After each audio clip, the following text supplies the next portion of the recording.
में 38 साल से गोले का मंदिर चौराहे पर अस्पताल के लिए आरक्षित 20 एकड़ जमीन पर अब संघ की संस्थान ताराड़ेकर स्थित स्मृति Seva Nyay Arogya Dham super speciality hospital and research centre का निर्माण करेगी, जिसके लिए आरोग्य धाम प्रबंधन के प्रस्ताव को प्रदेश सरकार ने मंजूरी दे दी है।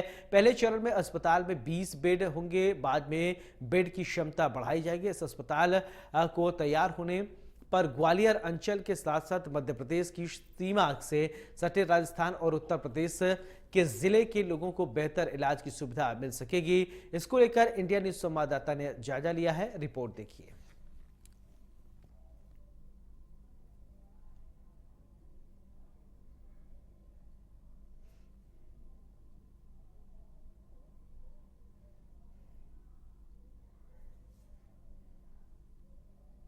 आखिर 38 साल बाद ग्वालियर की गोले का मंदिर चौराहे पर लगभग 20 एकड़ में फैली यह बेशकीमती जमीन पर आरोग्य धाम को अस्पताल बनाने की परमिशन मिल गई है।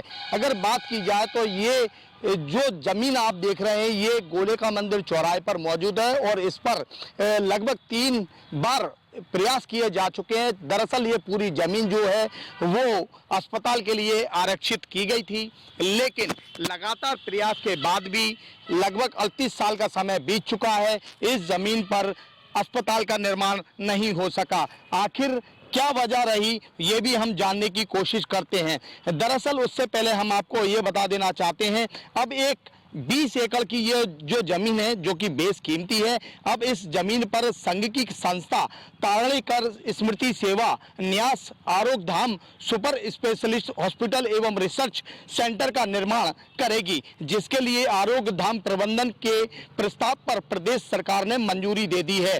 पहले चरण में इस अस्पताल में लगभग 200 बेड का अस्पताल यहाँ बनाया जाएगा। उसके बाद धीरे धीरे यहाँ पर बेड की क्षमता बढ़ाई जाएगी। अगर बात की जाए तो इससे पहले जो आरोग्य धाम जो अस्पताल है ये ग्वालियर में पहले से ही संचालित किया जा रहा है और एजी ऑफिस के पास इस अस्पताल का निर्माण 2011 से चल रहा है और वहां पर भी 200 बेड का अस्पताल बनाया गया है। यहाँ पे मैं अपने कैमरामैन साथी को बता देना चाहूँगा, जो आप स्ट्रक्चर अभी आप देख रहे हैं ये स्ट्रक्चर जब शासन ने इस जमीन को हॉटलाइन इंडस्ट्री ग्रुप को दिया था तब उस दौरान इस पर अस्पताल का निर्माण शुरू किया गया था और यहाँ पर इस हॉस्पिटल का नाम मार्क हॉस्पिटल रखा गया था। लेकिन जब यहाँ पर आर्थिक स्थिति के चलते हॉटलाइन इंडस्ट्री बर्बादी के कगार पर पहुंची तो इस अस्पताल का भी निर्माण आधा अधूरा रह गया। जिस तरह से देख सकते हैं कि जो आज स्ट्रक्चर खड़ा हुआ है ये बीरान है। इससे पहले अगर बात की जाए तो देश के कई चुनिंदा हॉस्पिटल हैं, चेन ग्रुप एस्कॉर्ट के साथ 2002 में भी इस जमीन पर अस्पताल बनाने की चर्चा की गई थी, लेकिन प्रदेश में मौजूद भाजपा सरकार ने ग्रुप के साथ AMU साइन करने में कोई दिलचस्पी नहीं दिखाई।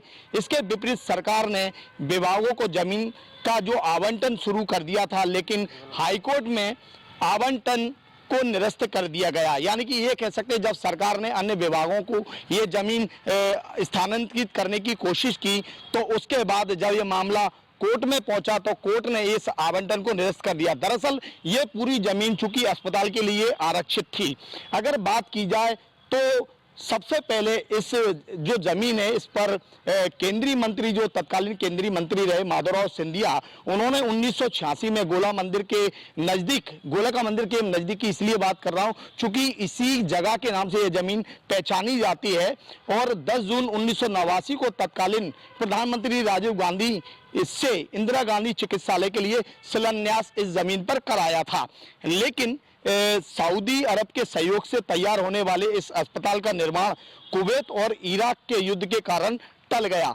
अगर अब बात की जाए तो भविष्य की संभावना को तलाशते हुए अगर बात की जाए तो अगर चौथी बार यह प्रयास किया गया है, अगर सब कुछ ठीक रहा तो इस अस्पताल का अगर निर्माण होता है तो आप यकीन मानिए मध्य प्रदेश से सटे हुए उत्तर प्रदेश और राजस्थान के जो सीमावर्ती जिले के हैं वहाँ के लोगों को इलाज मिलने में काफ़ी सुविधा होगी, उनको बेहतर इलाज मिल सकेगा। और बात की जाए जिस तरह से मैंने आपको बताया आरोग्य धाम का अस्पताल ग्वालियर में पहले से संचालित है, वहाँ मरीजों को बेहतर उपचार दिया जा रहा है। तो ऐसे में अगर इस जो जमीन है जो अस्पताल के लिए आरक्षित है, अगर हमारे इस जमीन पर पुनः एक बार फिर से अगर अस्पताल का निर्माण होता है तो ये मध्य प्रदेश ही नहीं ग्वालियर चंबल के लिए बड़ी एक सौगात होगी। कैमरामैन संदीप के साथ संतोष सिंह, इंडिया न्यूज ग्वालियर।